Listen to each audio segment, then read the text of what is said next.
Welcome to Mountain Design. Jangan lupa subscribe.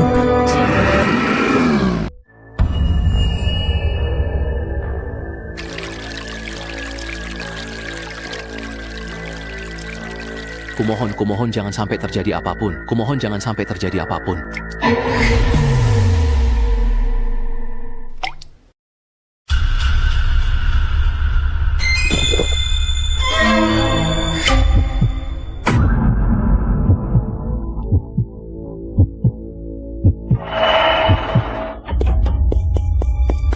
Apa yang akan kulakukan untukmu? Jangan tinggalkan.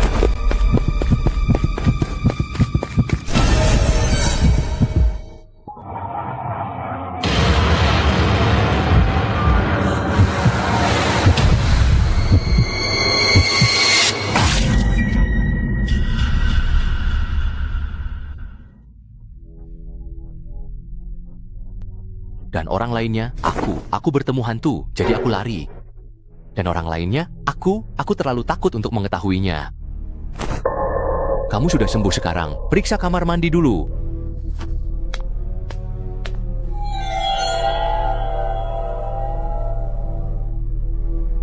Benarkah dilarang masuk ke toilet? Belum tentu benar bahwa dia ditinggalkan, yang menyebabkan dia menjadi sendirian. Tolong jelaskan dengan jelas apa yang terjadi padamu. Kenapa kamu meninggalkannya dan langsung lari?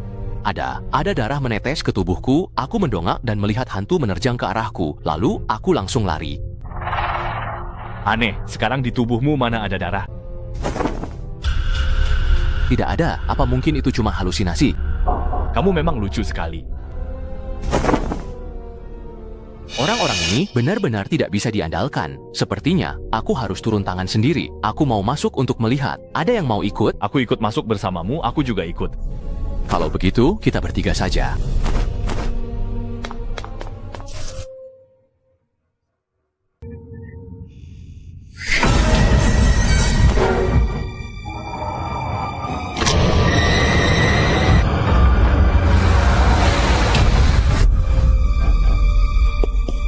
Jangan lari, cepat berhenti.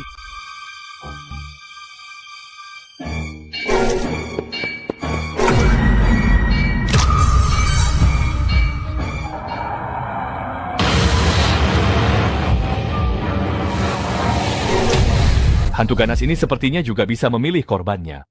Khusus mengejar yang penakut, ini sebenarnya manusia atau hantu sih? Kok bisa sepintar itu? Kita masih mau masuk ke toilet nggak? Masuk, kita nggak punya pilihan lain? Tidak mungkin benar-benar menahan diri selama 3 hari tanpa ke kamar mandi.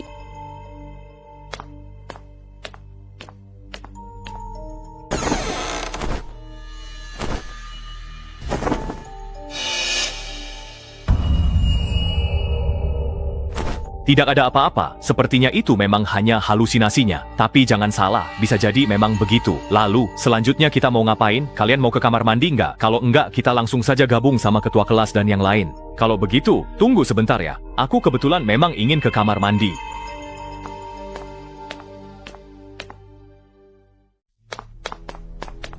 Kenapa tiba-tiba berkurang 3 orang lagi? 2 di antaranya karena ketakutan sama hantu, tidak patuh, lalu lari sendirian, dan akhirnya mati, terpisah dari kelompok. 1 lagi mungkin karena ketakutan di kamar mandi, keluar tanpa menyiram toilet, lalu mati. Jadi, kamar mandi itu bisa dimasuki nggak? Bisa kok. Aku, Ningje, dan Shuyang masuk ke dalam dan nggak terjadi apa-apa. Jadi sepertinya aman. Waktu kalian masuk tadi, aku kepikiran satu hal. Apa itu? Kenapa kakak kelas itu sudah mati bertahun-tahun tapi selama ini nggak ada apa-apa? Kenapa sekarang tiba-tiba terjadi sesuatu? Ketua kelas, kamu kepikiran apa? Apa dia menebak karena aku? Ini cuma dugaan. Mungkin saja karena musuh bebuyutan si hantu waktu masih hidup kembali ke sekolah. Lalu hantu itu merasakannya. Makanya terjadi keanehan ini. Tapi tetap saja rasanya nggak masuk akal. Kalau tujuannya cuma balas dendam ke musuhnya, kenapa harus menjebak kita semua di sekolah? Dan lagi, kenapa jebakannya begitu jelas ditujukan ke para lulusan? Itu juga yang membuatku bingung. Mungkin karena hidupnya dia menanggung dendam yang dalam, ingin balas dendam ke masyarakat. Atau mungkin juga, setelah jadi hantu, dia kehilangan akal sehat dan tidak masuk akal. Tapi kalau sudah tidak waras, hantu ini justru sangat licik. Bisa menilai orang sebelum bertindak. Dia cuma menakut-nakuti yang penakut, kalau ketemu yang pemberani dan tak bisa ditakut-takuti, dia tak buang tenaga. Dan yang aneh lagi, kalau perubahan aneh ini memang dipimpin oleh dendam hantu jahat, kenapa hantu itu malah dibatasi? Harus menunggu kita melanggar aturan baru bisa membunuh? Masa iya dia cuma sedang main-main sama kita? Mungkin dia ingin menyiksa kita sampai puas baru membunuh. Bukan tidak mungkin juga, sepertinya dugaan ini memang punya banyak celah. Tidak apa-apa, setidaknya kita sudah punya satu arah. Kalian bisa coba cari, apakah ada orang di kampus yang jelas-jelas bukan mahasiswa. Mungkin dia membantu hantu itu membalaskan dendam. Mungkin itu bisa jadi jalan keluar. Ini jauh lebih baik daripada mencari petunjuk tanpa tujuan. Ayo kita kumpulkan semua orang di asrama putri dulu. Kita harus segera bertindak. Waktunya terbatas. Baik.